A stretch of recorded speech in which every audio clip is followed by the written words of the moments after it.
Hi friends, ഞാൻ ഹമീദ് ഫൈസി. നമ്മൾ ഇന്ന് പങ്കുവയ്ക്കുന്നത് മലയാളത്തിലെ ആധുനിക കവിത്രയത്തിലൊരാളായ കുമാരനാശാനെക്കുറിച്ചാണ്. മലയാള കവിതയുടെ കാൽപ്പനിക വസന്തത്തിന് തുടക്കം കുറിച്ച കവിയാണ് എൻ കുമാരൻ. ആശാൻ്റെ കൃതികൾ കേരളീയ സാമൂഹിക ജീവിതത്തിൽ വമ്പിച്ച പരിവർത്തനങ്ങൾ വരുത്തുവാൻ സഹായകമായി. ആധുനിക കവിത്രയത്തിലൊരാളുമാണ് കുമാരനാശാൻ. ആശയഗംഭീരൻ, സ്നേഹഗായകൻ എന്നിവ അദ്ദേഹത്തിൻ്റെ വിശേഷണങ്ങളായി പറയാറുണ്ട്. 1873 ഏപ്രിൽ 12 ചിറയൻകീഴ് താലൂക്കിൽ അഞ്ചുതെങ്ങ് ഗ്രാമപഞ്ചായത്തിൽ കായിക്കര ഗ്രാമത്തിലെ തൊമ്മൻവിളാകം വീട്ടിലാണ് കുമാരു എന്ന കുമാരനാശാൻ ജനിച്ചത്. അച്ഛൻ നാരായണൻ പെരുങ്ങാടി മലയാളത്തിലും തമിഴിലും നിപുണനായിരുന്നു. അദ്ദേഹം ഈഴവ സമുദായത്തിലെ ഒരു പ്രമുഖനായിരുന്നു. പ്രധാന തൊഴിൽ കച്ചവടമായിരുന്നെങ്കിലും നാട്ടുകാര്യങ്ങളിലും അദ്ദേഹം ശ്രദ്ധ പതിപ്പിക്കുകയും മലയാളത്തിൽ കീർത്തനങ്ങൾ രചിക്കുകയും അവ മനോഹരമായി ആലപിക്കുകയും ചെയ്യുമായിരുന്നു. അമ്മ കാളിയമ്മ ഈശ്വരഭക്തയായ കുടുംബിനിയായിരുന്നു. പുരാണ ഇതിഹാസങ്ങളിലൊക്കെ അവർക്ക് നല്ല അവഗാഹമുണ്ടായിരുന്നു. ചെറുപ്പത്തിൽ വല്ലാത്ത കുസൃതിയായിരുന്നു കുമാരു. കുമാരുവിനെ അടക്കി നിർത്തുവാൻ അമ്മയുടെ പൊടിക്കൈയായിരുന്നു പുരാണ കഥ പറച്ചിൽ. അച്ഛൻ ആലപിക്കുന്ന കീർത്തനങ്ങൾ കേട്ട് കുമാരു അതിൽ ലയിച്ചിരിക്കുമായിരുന്നു. വലുതാകുമ്പോൾ അച്ഛനെ പോലെ താനും കവിതകൾ എഴുതുമെന്ന് കൊച്ചു കുമാരു പറയുമായിരുന്നു. 9 മക്കളുള്ള കുടുംബത്തിലെ രണ്ടാമത്തെ മകനായിരുന്നു കുമാരൻ. കുമാരുവിന് കഥകളിയിലും ശാസ്ത്രീയ സംഗീതത്തിലുമുള്ള താല്പര്യം അച്ഛനിൽ നിന്നു ലഭിച്ചതാണ്. ബാല്യകാലത്ത് പലവിധ അസുഖങ്ങൾ വന്ന് കുമാരു കിടപ്പിലാകുക പതിവായിരുന്നു. അങ്ങനെയിരിക്കെ കുമാരൻ്റെ 18ാമത്തെ വയസ്സിൽ അസുഖം ബാധിച്ച് കിടപ്പിലായ അവസരത്തിൽ കുമാരുവിൻ്റെ അച്ഛൻ്റെ ക്ഷണപ്രകാരം ശ്രീനാരായണ ഗുരു അവരുടെ വീട്ടിൽ വരികയും കുമാരുവിനെ തന്നോടൊപ്പം കൂട്ടിക്കൊണ്ടു പോവുകയും ചെയ്തു. ഗോവിന്ദനാശാൻ്റെ കീഴിൽ യോഗയും താന്ത്രികവും അഭ്യസിപ്പിച്ച് വക്കത്തുള്ള മുരുകൻ ക്ഷേത്രത്തിൽ കഴിയുമ്പോൾ കുമാരുവിൽ കവിത എഴുത്ത് ഒരു കമ്പമായി രൂപപ്പെട്ടിരുന്നു. അന്നത്തെ പതിവനുസരിച്ച് 7 വയസ്സായപ്പോൾ കുമാരനെ ഒരു കുടിപ്പള്ളിക്കൂടത്തിൽ ചേർത്തു. തുണ്ടത്തിൽ പെരുമാളാശാനായിരുന്നു കുമാരൻ്റെ പ്രഥമ ഗുരു. സമർത്ഥനായ കുമാരു വേഗം തന്നെ എഴുത്തും കണക്കും പഠിച്ചു. 8 വയസ്സായപ്പോൾ സംസ്കൃത പഠനവും ആരംഭിച്ചു. ഇതിനിടയിൽ കുമാരുവിൻ്റെ അച്ഛൻ്റെയും മറ്റും പ്രയത്നത്താൽ അവിടെ ഒരു പ്രൈമറി സ്കൂൾ സ്ഥാപിച്ചു. ചക്കൻവിളാകം പ്രൈമറി സ്കൂൾ അഥവാ കോയിൽത്തോട്ടം സ്കൂളെന്നും ഇതറിയപ്പെട്ടിരുന്നു. ഇപ്പോൾ അത് Asan memorial government LP school Kayikkara എന്ന് പുനർനാമകരണം ചെയ്യപ്പെട്ടിരിക്കുന്നു. 11ാമത്തെ വയസ്സിൽ കുമാരൻ ആ സ്കൂളിൽ 2ാം തരത്തിൽ ചേർന്നു. 14ാമത്തെ വയസ്സിൽ പ്രശസ്തമായ രീതിയിൽ തന്നെ സ്കൂൾ പരീക്ഷയിൽ വിജയിച്ചു. പഠിച്ച സ്കൂളിൽ തന്നെ കുമാരൻ കുറച്ചുകാലം അധ്യാപകനായി ജോലി നോക്കി. സർക്കാർ നിയമപ്രകാരം അത്ര ചെറുപ്രായത്തിലുള്ളവരെ അധ്യാപകരായി നിയമിക്കാൻ വകുപ്പില്ലാതിരുന്നതിനാൽ ആ ജോലി സ്ഥിരപ്പെട്ടു കിട്ടിയില്ല. അധ്യാപക ജോലി അവസാനിപ്പിച്ച് ചില സ്നേഹിതന്മാരോടൊപ്പം സ്വയം ഇംഗ്ലീഷ് പഠിക്കാൻ ആരംഭിച്ചു. കിട്ടുന്ന പുസ്തകങ്ങളെല്ലാം കുമാരു വേഗം വായിച്ചു തീർക്കുമായിരുന്നു. കുമാരുവിനെ കൂടുതൽ പഠിപ്പിക്കണമെന്ന് അച്ഛൻ ആഗ്രഹമുണ്ടായിരുന്നെങ്കിലും വലിയ തുക ചെലവാക്കി പഠിപ്പിക്കാൻ അന്നത്തെ സാമ്പത്തിക ചുറ്റുപാട് അദ്ദേഹത്തിന് അനുവദിച്ചിരുന്നില്ല. വെറുതെ ഇരുത്തണ്ടല്ലോ എന്ന് കരുതി അച്ഛൻ മകന് കൊച്ചാര്യൻ വൈദ്യൻ എന്നൊരാളിൻ്റെ കടയിൽ കണക്കെഴുത്തു ജോലി സംഘടിപ്പിച്ചു കൊടുത്തു. കണക്കെഴുത്തു ജോലിയിൽ ഏർപ്പെട്ടിരുന്ന കാലത്തു തന്നെ കുമാരു കവിത എഴുതാൻ തുടങ്ങിയിരുന്നു.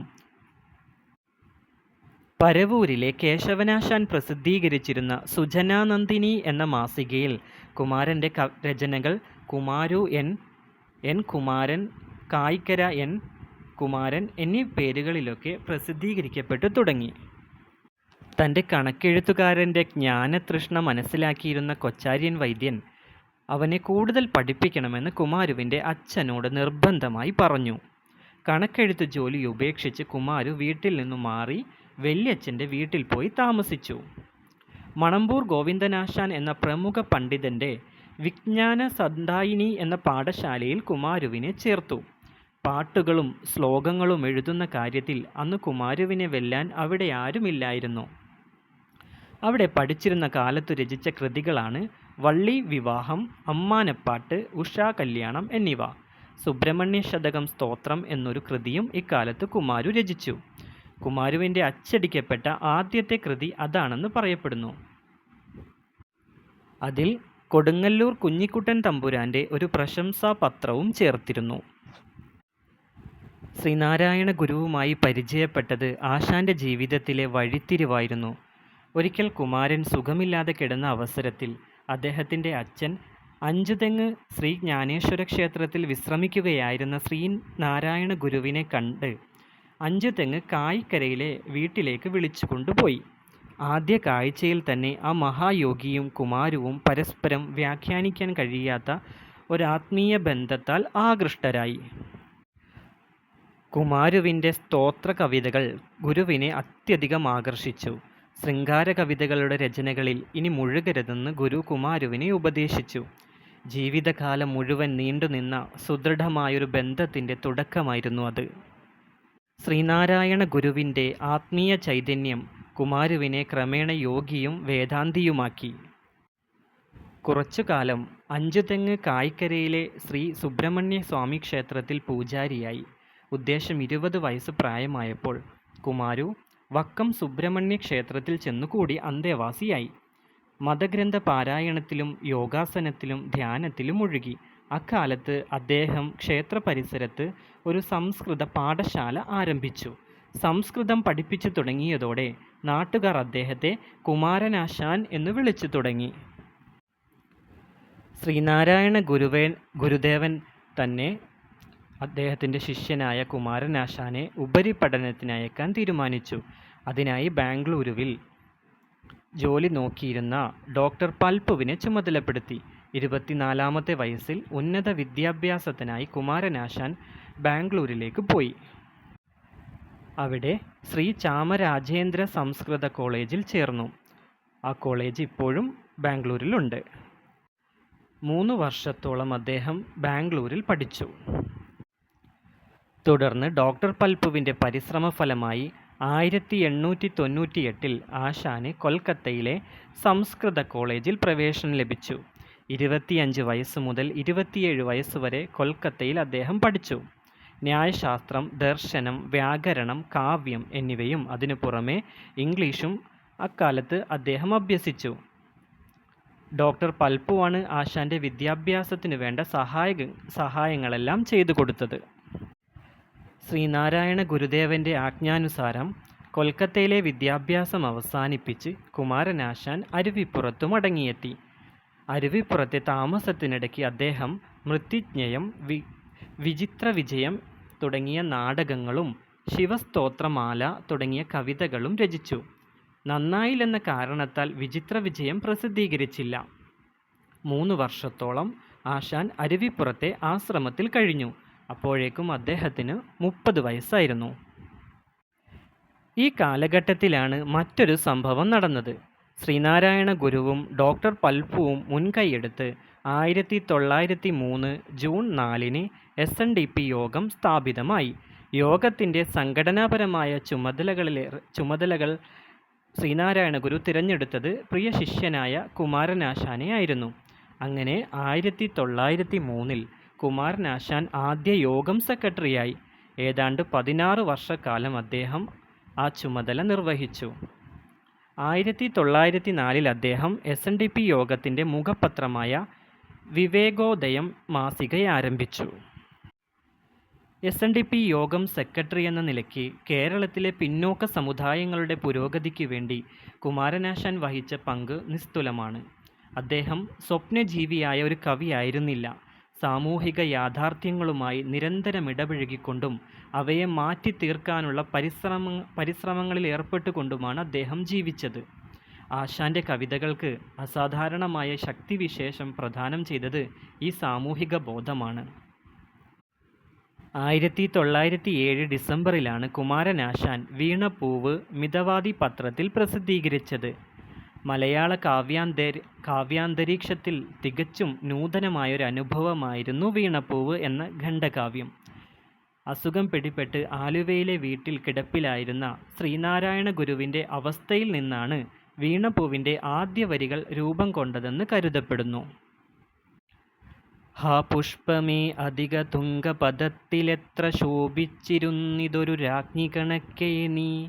ശ്രീഭൂവിലസ്ഥിര അസംശയം ഇന്നു നിന്റെയാ ഭൂതിയെങ്ങു പുനരിങ്ങു കിടപ്പിതോർത്താൽ.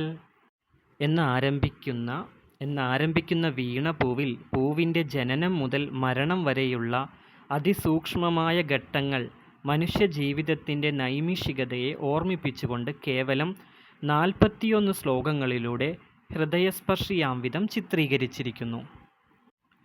സ്വപ്നങ്ങളെക്കുറിച്ച് 1000-ൽ കൂടുതൽ വാക്കുകളിൽ വർണ്ണിച്ച് ഹാ എന്നു തുടങ്ങി കഷ്ടം എന്നവസാനിക്കുന്ന ഈ കവിത മനുഷ്യജന്മത്തിൻ്റെ പ്രതിഫലനം തന്നെയാണ്.